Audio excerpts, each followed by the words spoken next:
Hello all. In today's lecture, we are going to learn about future value of ordinary annuity. जैसे कि हमने last lecture में सीखा था, एन्युटी का मतलब क्या होता है। एन्युटी का मीनिंग है जब आपकी जेब से कैश आउटफ्लो या इनफ्लो हो रहा है रेगुलर इंटरवल पे when the time period is known, that is known as annuity. हमने लास्ट लेक्चर में ये भी सीखा था कि हमारे पास दो टाइप्स की एन्युटी होती है, first is ordinary annuity and second is annuity due. आज हम बात करेंगे ऑर्डिनरी एन्युटी की। ऑर्डिनरी एन्युटी होती है कि जब हम पहली इंस्टॉलमेंट, जो पहला कैश आउटफ्लो है या इनफ्लो है, वो फर्स्ट पीरियड के बाद में होता है। दैट मीन्स जो पहला कैश फ्लो होगा वो at the end of year 1 होगा। यहाँ पे आप देखोगे मैंने eight the end of year 1 amount लिखा है। दैट मीन्स आपकी जेब से पैसा या तो जा रहा है या आ रहा है eight the end of year. Next होगा आपका eight the end of period 2। अगर आपका पीरियड ईयर का है तो that means eight the end of year 2। Third outflow या इनफ्लो होगा eight the end of year 3 और पीरियड 3।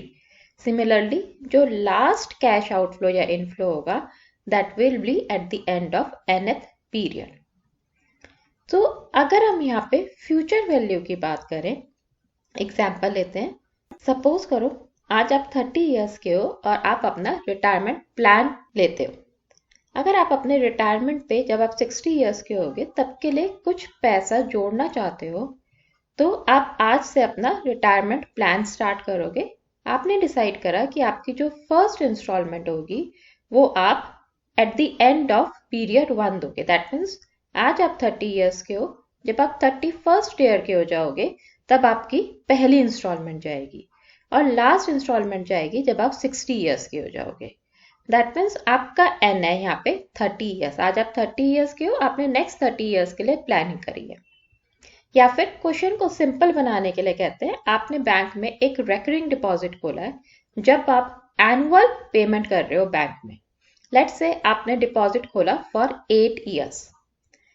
हम यहाँ पे नंबर लाइन पे 8 इयर्स बनाते हैं। सो ईयर 1, 2, 3, 4, 5, 6 एंड यहाँ पे हम लिखते हैं 7th ईयर एंड यहाँ पे हम लिखते हैं n will be equals to your 8th year.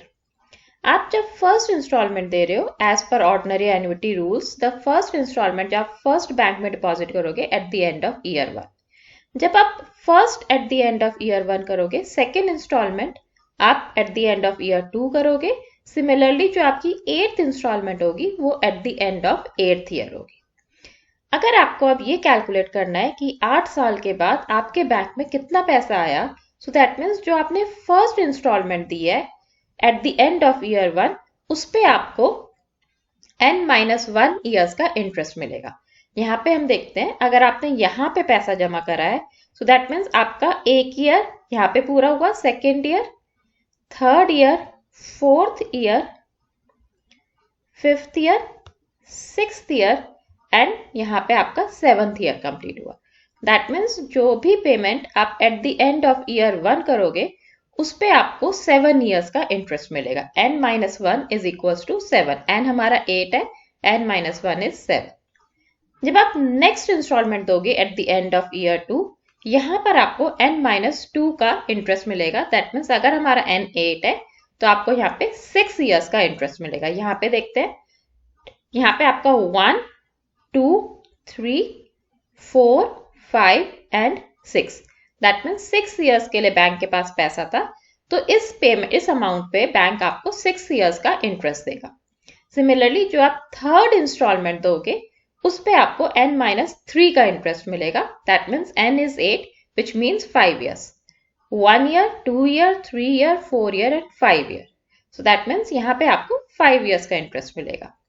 Next instalment पे जो आपने 4th ईयर पे इंस्टॉलमेंट दी है उस पे आपको n-4 दैट मीन्स 4 ईयर्स का इंटरेस्ट मिलेगा। 5th ईयर के एंड पे जो आपने इंस्टॉलमेंट दी वहां पे n-5 दैट मीन्स 3 ईयर्स का इंटरेस्ट मिलेगा। नेक्स्ट पे आपको 2 ईयर्स का इंटरेस्ट मिलेगा, देन 1 ईयर एंड जो आप लास्ट इंस्टॉलमेंट दोगे 8th ईयर पे, इस पे आपको कोई भी इंटरेस्ट नहीं मिलेगा।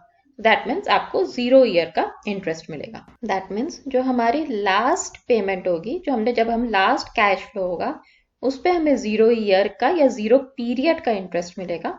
उससे पहले वाली जो पेमेंट होगी उस पर 1 पीरियड का इंटरेस्ट मिलेगा। यहाँ पे आपको ध्यान देना है, यहाँ 1 2 3 4 5 6 टिल एन हमारा पीरियड रिप्रेजेंट करता है। दैट मीन्स अगर आपका पीरियड 1 ईयर का है, सो 1 means eight the end of year 1। सो यहाँ पे हमारे एग्जाम्पल में 7 years, that means n-1 years, 7 years. अगर यहाँ पे पीरियड मंथ्स का है, सो n-1 मीन्स 7 मंथ्स। अब हम देखते हैं कि यहाँ पे अगर हमने यहाँ पे पैसा डिपॉजिट करा है तो हमें उसको 8th ईयर के एंड में उसकी वैल्यू क्या होगी। अभी तक हमने देखा कि हमें इंटरेस्ट कितने टाइम पीरियड का मिलेगा। तो अगर हम यहाँ पे पैसा डिपॉजिट करते हैं तो हमें पता है कि फ्यूचर वैल्यू का फॉर्मूला होता है प्रिंसिपल 1 + r⁻n। तो यहाँ पर आपको जितना भी पैसा आपने डिपॉजिट करा है वो मल्टीप्लाई बाय 1 प्लस जो भी आपका रेट ऑफ इंटरेस्ट है एंड योर टाइम पीरियड, जितने भी टाइम पीरियड का आपको इंटरेस्ट मिलेगा। हमने लास्ट स्लाइड में सीखा है कि अगर आप ईयर 1 पे, दैट मीन्स पीरियड 1 के एंड पे पैसा डिपॉजिट कर रहे हो तो आपको इंटरेस्ट मिलेगा n-1 पीरियड का। हमने पिछले स्लाइड में हमने इसको 7 लिया था और इस n को हमने 8 लिया था।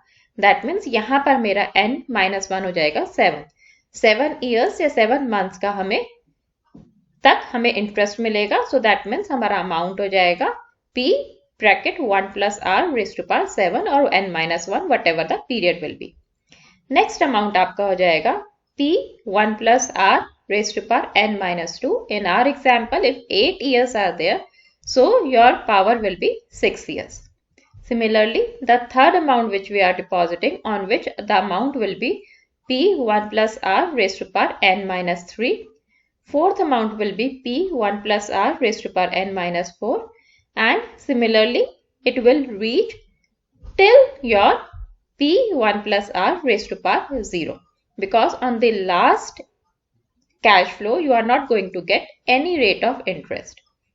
Now if we have to calculate the sum, मतलब that means हमें देखना है कि आप 8th ईयर के एंड में या nth पीरियड के एंड में हमारा टोटल कितना पैसा बैंक के पास डिपॉजिट हो गया या हमें 8th ईयर के एंड में कितना पैसा मिलेगा। तो हम इन सारे अमाउंट्स को ऐड करेंगे। अगर हम इन सब का सम निकालते हैं, हम वैल्यू देखते हैं कि एक पर्टिकुलर पीरियड के एंड में हमारे बैंक में कितना पैसा हो गया, तो हमारी फ्यूचर वैल्यू ऑफ एन्युटी आ जाएगी। हमने फर्स्ट अमाउंट लिखा जो हमने फर्स्ट डिपॉजिट किया था, प्लस योर सेकेंड डिपॉजिट का amount, plus your third deposit का amount and till your last deposit का अमाउंट। यहाँ पे आप देखोगे लास्ट डिपॉजिट n-n है which will be cancelled, so your raise to power will become 0. And over here, if you are going to open it, it will be n-n+1. n-n will be cancelled, and over here also n-n will be cancelled. It will be 2. So that means we can say that it's going like this: p 1 + r n-1, p 1 + r⁻n-2, and it's going on decreasing, and it comes to be 2, 1, and 0. Now we can take p as a common. So we can write p over here, then we can do the bracket start, and from this amount we are left with 1 + r⁻n-1. From this figure we are left with 1 + r⁻n-2 and so on. And in the last figure we are left with 1 + r⁻0. We also know that whenever the power is 0, your answer is 1. So we can write it this way. Now over here if you are going to see it, it's going in the decreasing order. पहले हमारा n-1 है, then n-2, and it's moving from 2, 1 and then to 0. अब हम क्या करेंगे, इसको ascending order में लगाएंगे। दैट मीन्स 1 की टर्म पहले लिखेंगे, देन 1 + r⁻1, 1 + r⁻2, एंड ये वाली फिगर 1 + r⁻n-1 लास्ट में लिखेंगे। अब अगर आप ब्रैकेट के अंदर वाली टर्म को अगर आप देखते हो तो ये आपका जीपी फॉर्म कर रहा है। दैट मीन्स ब्रैकेट के अंदर हमारा है 1 + 1 + r⁻1 + 1 + r⁻2 टिल n-1।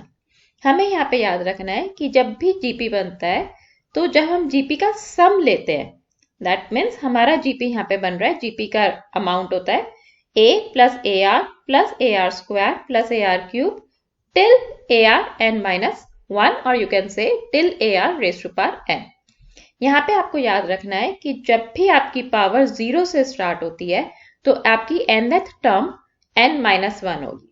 और जब आपकी पावर 1 से स्टार्ट होगी, अगर मेरी फर्स्ट अमाउंट यहाँ पे 1 + r रेज़ टू पावर 1 होता तो हमारा लास्ट अमाउंट हमारा होता 1 + r raise to power n।